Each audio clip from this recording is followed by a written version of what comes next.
Hello guys, I am Akshay Kumar and you all are watching science plus. तो आज के इस वीडियो में हम बात करने वाले हैं ह्यूमन हार्ट से रिलेटेड एक बहुत ही इंपॉर्टेंट डायग्नोस्टिक टेस्ट के बारे में, जिसका नाम है इकोकार्डियोग्राफी।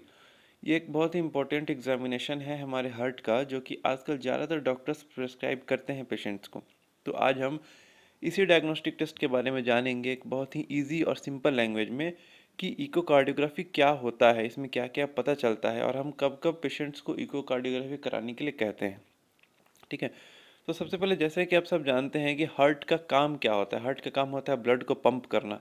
हार्ट पूरे शरीर से इम्प्योर ब्लड को इकट्ठा करके लंग्स के पास पंप करता है। फिर लंग्स उस ब्लड को प्यूरिफाई करके वापस हार्ट के पास भेजता है और फिर हार्ट उस प्योर ब्लड को पूरे बॉडी के एक एक ऑर्गन्स और सेल्स तक पहुंचाता है ब्लड को पंप करके। अगर हार्ट ब्लड को पंप सही से ना कर पाए किसी भी कारण से, तो वो बॉडी में बहुत सारे कॉम्प्लिकेशंस दिखाना शुरू कर सकता है, बहुत सारे डिसऑर्डर्स हो सकते हैं।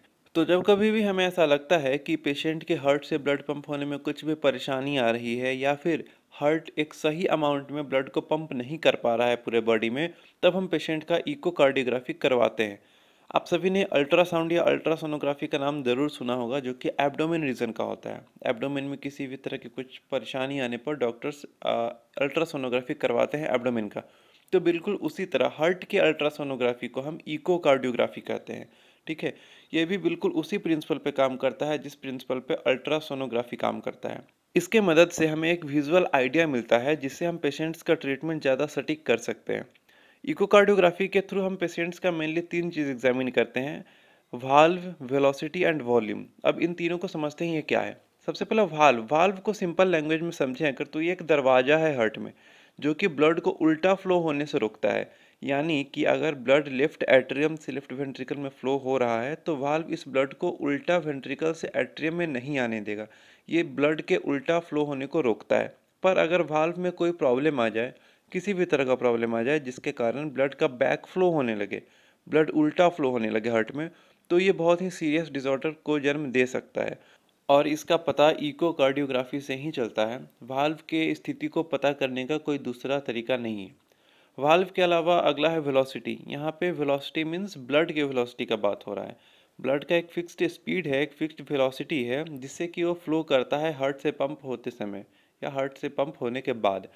और अगर इसके वेलोसिटी में कुछ भी चेंजेस आ जाए, ये वेलोसिटी बढ़ जाए या फिर घट जाए, दोनों ही केसेस में बहुत सारे डिसऑर्डर हो सकते हैं पेशेंट्स में। यानी कि ब्लड किस स्पीड में फ्लो हो रहा है, ये भी हम एग्जामिन करते हैं इकोकार्डियोग्राफी से ही। वाल्व और वेलोसिटी के अलावा हम इकोकार्डियोग्राफी में पेशेंट्स का ब्लड वॉल्यूम भी देखते हैं। इससे हमें ये पता चलता है कि हार्ट के अलग अलग चैम्बर्स का कितना साइज है और हार्ट कितना ब्लड पंप कर रहा है। बहुत सारे केसेस में होता है ऐसा कि हार्ट के किसी चैम्बर का साइज घट जाता है या साइज इंक्रीज हो जाता है, तो उस केस में भी अलग अलग प्रॉब्लम्स हो सकते हैं पेशेंट को। ठीक है। तो ये सारा चीज़ का डायग्नोसिस और एग्जामिनेशन हम इकोकार्डियोग्राफी से ही करते हैं। ठीक है। तो ये तीन चीज़, वेलोसिटी, वाल्व और वॉल्यूम, मेजरली हम इन तीन पैरामीटर्स का ही एग्जामिनेशन करते हैं इकोकार्डियोग्राफी में, और फिर उसी बेसिस पर पेशेंट को डायग्नोज करते हैं और ट्रीटमेंट करते हैं। इकोकार्डियोग्राफी एक बहुत ही इम्पॉर्टेंट और क्रिटिकल डायग्नोस्टिक टेस्ट है किसी भी कार्डियक पेशेंट्स के सही एग्जामिनेशन और सही ट्रीटमेंट के लिए।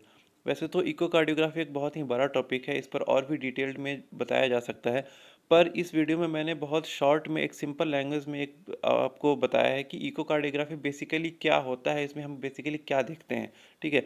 अगर आप इसे और डिटेल्ड जानना चाहते हैं तो कमेंट करें, मैं अगले वीडियो में इसे और डिटेल्ड में बनाने का पूरा कोशिश करूँगा। मिलते हैं फिर अगले वीडियो में किसी नए टॉपिक के साथ।